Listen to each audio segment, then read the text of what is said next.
All right, guys, let's talk about the Kanye West situation from the lens of astrology, guys. So we're not getting involved with the politics here. I am a conservative leaning person, but when I do these, I take my hat off. I'm more interested in what's going on and understanding it from the lens of astrology, okay? So, yes, Kanye West, walked out of the Tim Pool. Um, his visit to Tim Pool. It wasn't so. It wasn't really hugely contentious. What actually happened was they were back and forth, and Kanye was kind of saying the things that happened, and he was kind of referencing a sort of the sort of a vague, using the word they to describe whoever they are. Like, so. What happened was he talked for a while, and then essentially, multiple people were talking, but Tim Pool said no, they didn't, and that's what kind of triggered Kanye to say, "Fuck this, I'm out of here." So I mean, essentially, Tim Pool was, invalidating his experience, as some liberals would like to say, invalidating his lived experience, right? So he decided to get up and leave. He didn't make a big fuss. He didn't slam anything. He just got up and he just left. Was it abrupt? Yeah, a little bit. He didn't. I didn't. I wouldn't say that he stormed out unless I'd seen other video of him actually leaving and like slamming doors or something. Like, I wouldn't say. The headlines, of course, say, "Oh, he stormed out. All this other stuff." Um, so he storms out. He stormed out. He stormed out. All right. So after Tim Pool lightly defends Jews, he wasn't defending. Well, he was saying he was invalidating what Kanye's perception was of the events. So let's not get into what's true, what's not. Let's not worry about that because that becomes contentious, right? I'm talking about the bigger issues. Now, let's talk about the astrology, guys. So everything I'm looking at right now, I'm paying attention to the big picture first and then coming inward, right? So the Pluto cycle is one of the biggest cycles other than the cycle of the ages, the great year. So if you understand where we are in terms of the ages, and you understand the Pluto cycles, and then you work your way from outside in, you get a much clearer perspective on what's going on. So Pluto, we just had our Pluto return, right? And Pluto has everything to do with everything that we've experienced already. COVID, the lockdowns, the protests. That was when Jupiter and all the those other planets were right here, going back and forth throughout 2019 and through 2021. All that stuff is mostly over, other than the fact that Pluto is a very slow moving planet, and it is just now barely past Pluto return. And now it is going to be soon entering Aquarius, and eventually into the third house. Now follow me on this, guys. I'm going to explain to you why there's all the anti-Semitism, and I'm going to explain to you why there's all the criticism of media and all this other stuff, okay? And I'm going to explain it from an astrological lens, okay? When you correspond races with the houses, a lot of things become clear. Again, I'm sorry I don't have a chart up. Eventually, I'm gonna have to make it this chart, but it has become clear to me that the second house, right, aligned with Taurus, the second sign, which would be ruled over by Venus, is a house of white people or whiteness in general.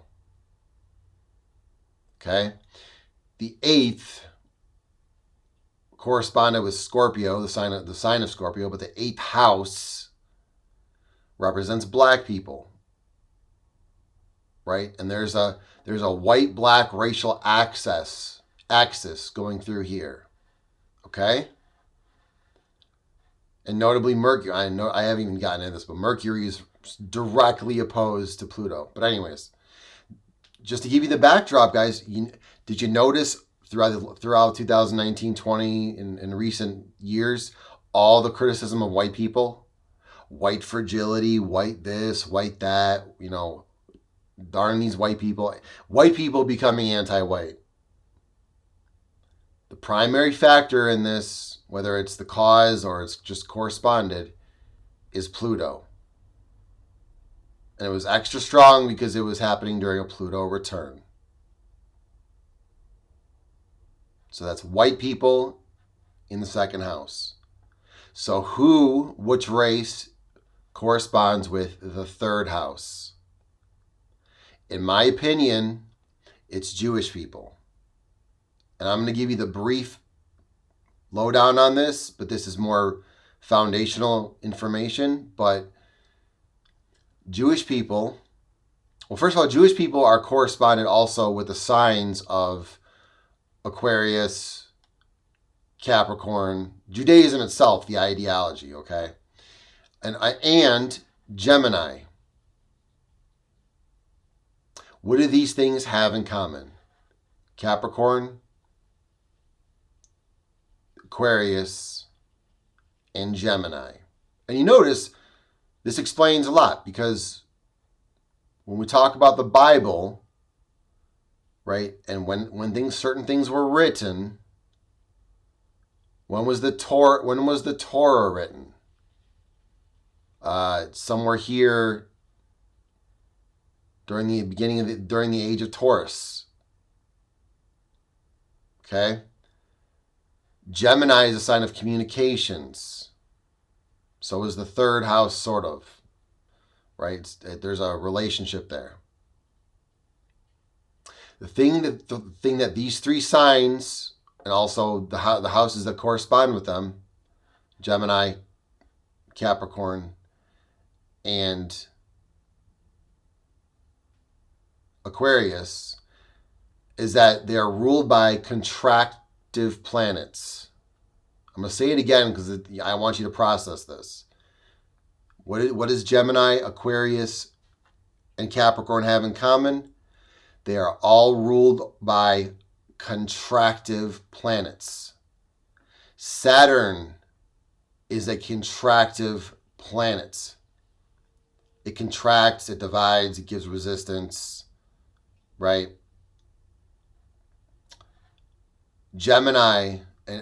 Mercury, which rules over Gemini and also the third house,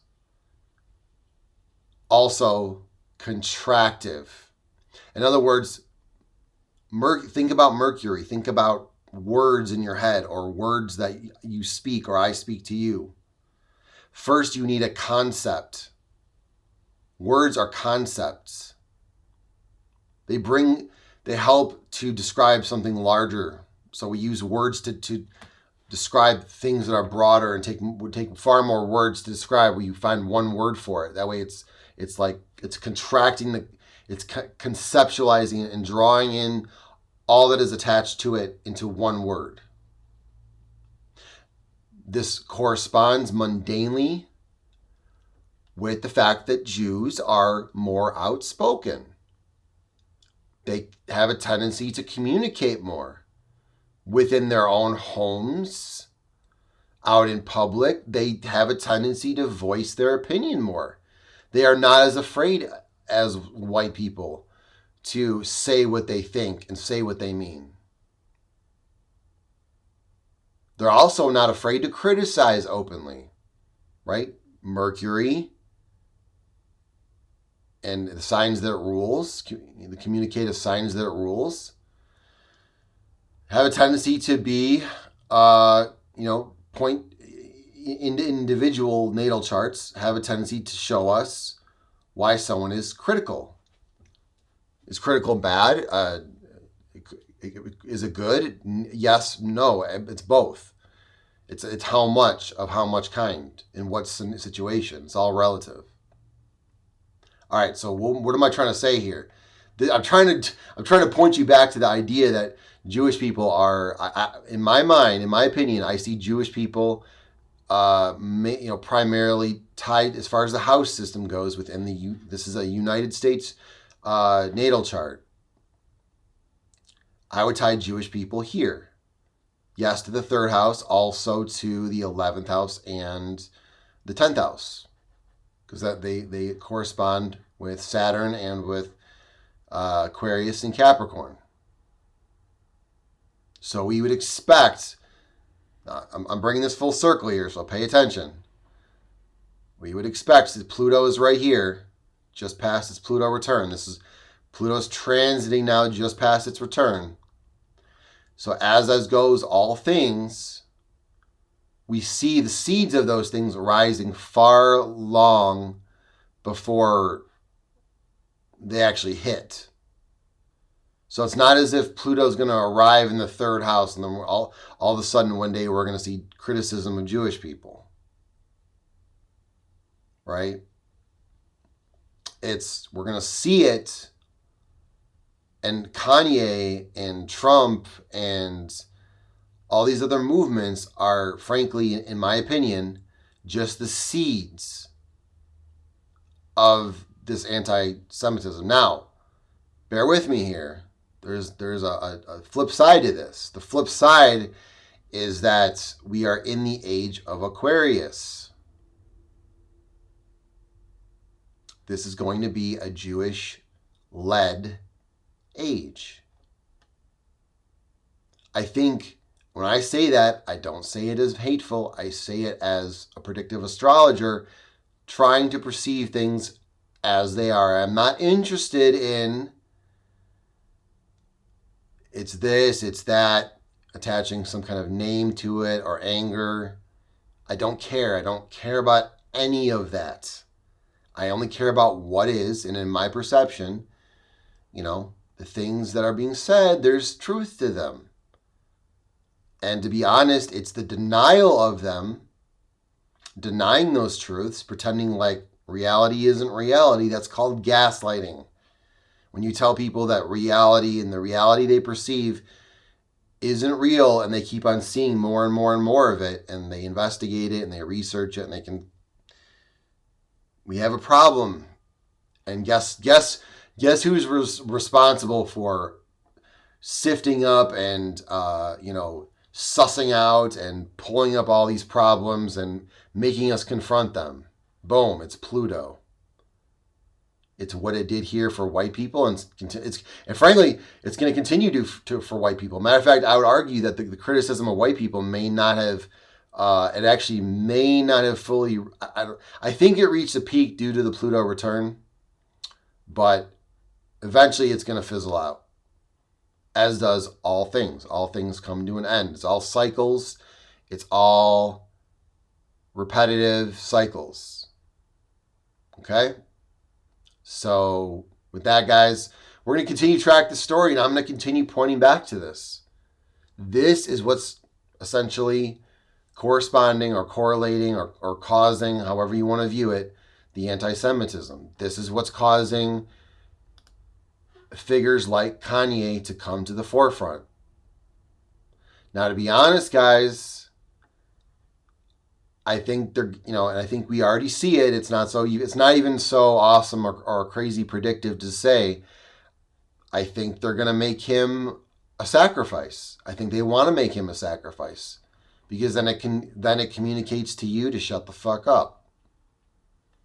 It might be good advice. I'm keeping my mouth shut, because the fact of the matter is reality, and you can see it right here.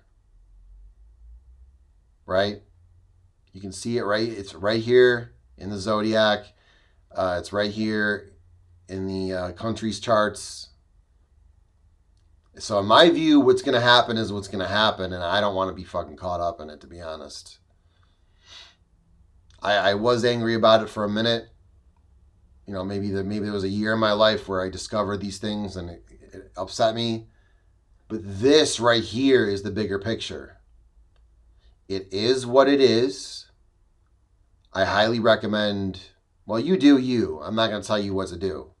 But for a vast majority of people, the advice and what I want you to take from my work is this is hard. The things that are happening are hardwired into our. They're happening. The big picture things are coded. It's designed this way. It is not by mistake. And when you understand that, and when you observe enough of that, you're probably gonna. I mean, it's up to you, but you're probably gonna steer clear of following his lead.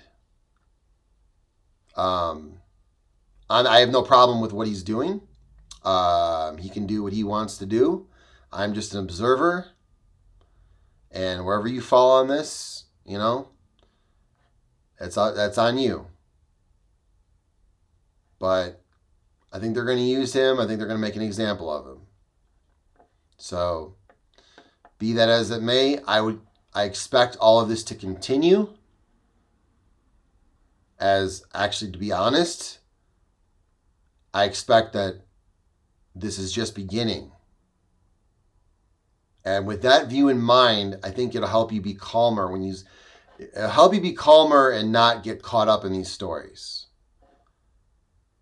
It'll help you view things from the outside in to be more objective, right? These stories are meant to suck you in and waste your time and your energy. You're trying to figure out what happened, who was on there, what did they say, all this drama, all this bullshit, right? It's you'll find you'll find if you follow me long enough, you'll find that you don't need to dig into this stuff. You'll find that what you're gonna seek is the outside in approach. What you're gonna find is you just need to scan the headlines, and you're gonna say, "Oh yeah, Kanye West said some anti-Semitic stuff. Oh yeah, that's Pluto moving through these Jewish signs." Correlated Jewish signs and approaching the third house of media. When you understand what's happening and why it's happening, it really takes you out of the politics of it. It depolarizes you. And that is what I want for my followers. All right, I'm going to leave you with that. I'm going to continue covering the anti-Semitism as it builds and as it plays out, both from a predictive standpoint and from an observation and reflection standpoint. Okay? Thanks for listening, guys. Let me know what you think. This is not meant to be, I am not taking sides here. I'm interested in astrology. I'm interested in what the heck is happening. I'm interested in why it's happening. And I'm interested in predicting things because it's massively profitable. So that's my motive. I don't care about the hatred. I don't care. I'm not indulging in it anymore. I will pay attention to it. I will consume the information. I will be honest with myself about reality. But I'm afraid that it is not kosher to be honest with yourself these days. Denial, or at least pretending like you're in denial, is the safe. Unfortunately, has become the safe bet, and I don't think that's going to play out well. I don't think getting people to deny what they see and they perceive, whether it's accurate or not, I think that's a very unhealthy thing, and it's gonna come back to bite everyone in the ass. It's gonna affect all of us on a macro scale. Okay. All right, we'll talk to you soon.